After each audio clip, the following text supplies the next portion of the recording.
रमज़ान का मुबारक महीना आया था और पूरे गांव में एक ख़ास रूहानी सुकून महसूस हो रहा था। लेकिन अब्दुल रहमान के दिल में सवाल थे, क्या इस बार का रमज़ान उसकी ज़िंदगी बदल पाएगा? अब्दुल रहमान एक छोटे से गांव में रहता था। उसकी ज़िंदगी मुश्किलों से भरी थी। नौकरी ठीक से नहीं चल रही थी, घर की जिम्मेदारियां बढ़ रही थीं और दिल में बेचैनी थी। वह अक्सर सोचता, क्या अल्लाह मेरी दुआएं सुनता है? रमज़ान का मुबारक महीना आया। गांव की मस्जिद से अजान की प्यारी आवाज़ गूंज रही थी। लेकिन रहमान के दिल में सवाल थे, क्या रोज़े रखने से कुछ बदलेगा? क्या उसकी दुआ कबूल होगी?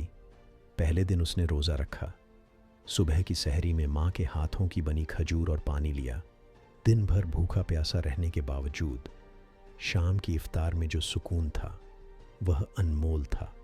धीरे धीरे उसे एहसास हुआ कि रोज़ा सिर्फ भूखा रहने का नाम नहीं, बल्कि सब्र और इबादत का महीना है।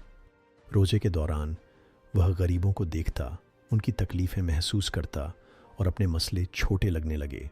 उसने पहली बार समझा कि रमज़ान सिर्फ पेट को नहीं, दिल को भी पाक करने का महीना है। एक रात वह मस्जिद में तरावीह की नमाज पढ़ने गया। इमाम की आवाज़ में एक आयत सुनकर उसकी आंखों में आंसू आ गए।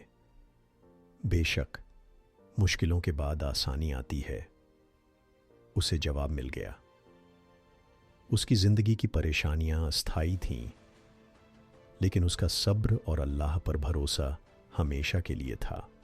रमज़ान के आखिरी अशरे में वह पहले से ज़्यादा नमाज पढ़ने लगा, गरीबों की मदद करने लगा और सबसे अहम, अपने दिल को बदल लिया।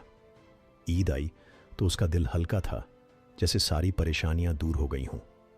रमज़ान ने उसे सिखाया कि ज़िंदगी की मुश्किलें इम्तिहान हैं, लेकिन सब्र, दुआ और नेकी से सब आसान हो जाता है। रमज़ान सिर्फ एक महीना नहीं, बल्कि खुद को बेहतर बनाने का एक मौका है।